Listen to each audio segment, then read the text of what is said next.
नमस्कार दोस्तों, चलिए आपका स्वागत है इन्फो हंट फाइवर पे।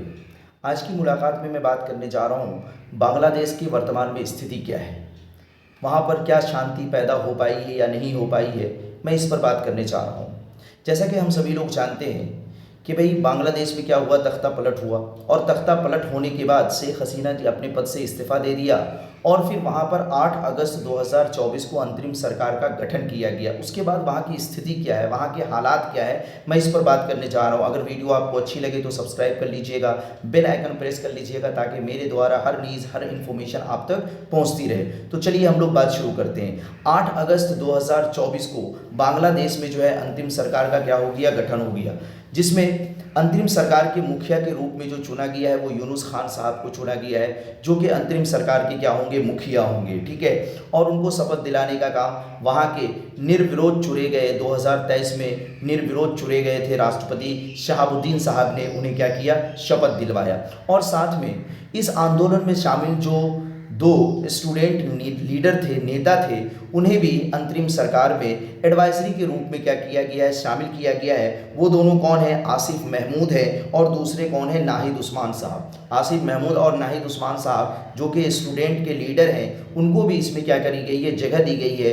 ताकि आने वाले समय के लिए जो बांग्लादेश का भविष्य तय किया जाए उसमें जो है ना विद्यार्थियों का भी क्या हो, रोल हो, उसके भी है ना मकासद को, उसके भी सोच को क्या किया जाए, मद्देनज़र रखकर जो है ना सरकार क्या करे, आगे कोई काम करे।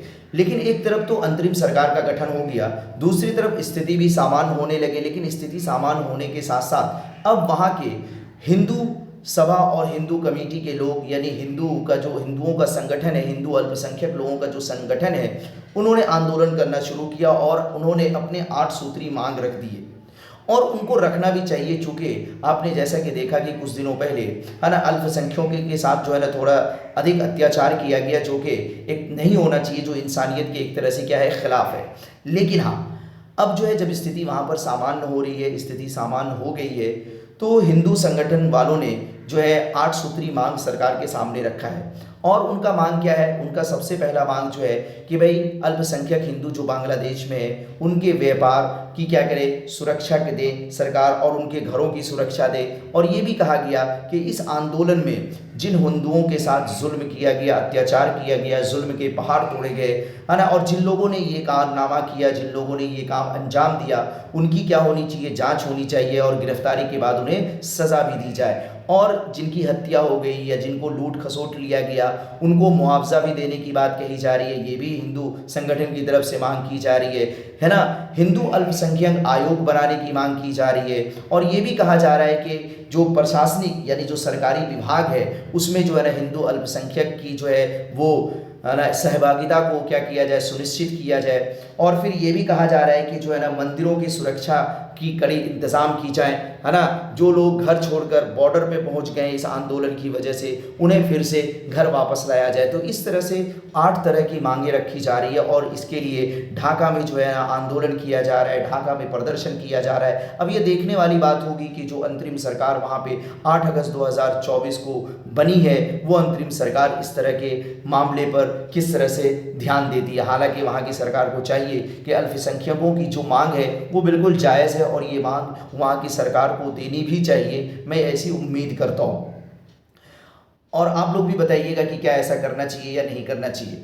लेकिन दूसरी तरफ जब अंतरिम सरकार का गठन हुआ था तो हमारे माननीय प्रधानमंत्री जी ने भी यूनुस खान साहब को बधाई दी और उन्होंने कहा कि आपसे जो है ना एक अच्छी उम्मीद करते हैं हिंदुओं के भविष्य को लेकर, हिंदू अल्पसंख्यकों के वहाँ पर जो भविष्य है ना उनको लेकर, हम उनकी सुरक्षा को लेकर आपसे अच्छी उम्मीद करते हैं। तो धीरे धीरे यहाँ पर स्थिति जो है ना बांग्लादेश के अंदर वहाँ पर सामान्य हो रही है ना। जो स्टूडेंट लोग हैं वो खुद ही स्थिति को सामान्य करने की कोशिश कर रहे हैं, जगह जगह जाकर जो छिटपुट घटनाएँ हो रही हैं वो उन घटनाओं को रोक रहे हैं और साथ में पुलिस बल भी उनका साथ दे रही है। हालांकि पुलिस बल जिस मुखरता के साथ उनको सामने आना चाहिए, वो अभी भी पूरी तरह से सामने नहीं आ पा रही है। चूँकि जब आंदोलन हुए थे तो पुलिस के प्रति भी जनता में बहुत ज़्यादा आक्रोश था, पुलिस को भी बहुत ज़्यादा जनता ने खदेड़ने का काम किया था, पुलिस पर भी जनता बहुत ज़्यादा हमलावर हुई थी। तो इस वजह से पुलिस जो है ना अभी पूरी तरह से मुखर कर तो सामने नहीं आ रही, लेकिन हाँ कहीं न कहीं पुलिस भी जो है वो है ना कोशिश कर रही है कि स्थिति क्या हो जाए, सामान्य हो जाए। और पहले की तुलना में अब स्थिति वहाँ पर बहुत हद तक सामान्य हो चुकी है। लोग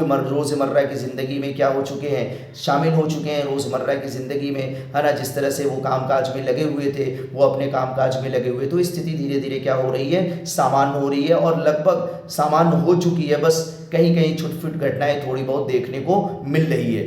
तो चलिए आज की वीडियो में इतनी ही बात कहनी थी आपसे, जो कि मैंने आपको बताया कि भाई जो हिंदू अल्पसंख्यक है उनकी अपनी मांगें हैं और वो अपनी मांगें उनकी जायज़ है और वहाँ की अंतरिम सरकार को ये चाहिए उनकी मांगों को मद्देनज़र रखते हुए उनके लिए वहाँ की सरकार क्या करे, काम करे। इसी बात के साथ मैं आपसे अलविदा चाहूँगा। अगर वीडियो आपको अच्छी लगी हो तो सब्सक्राइब कर लीजिएगा, बेल आइकन प्रेस कर लीजिएगा। Okay, thank you. आपका दिन मंगलमय हो।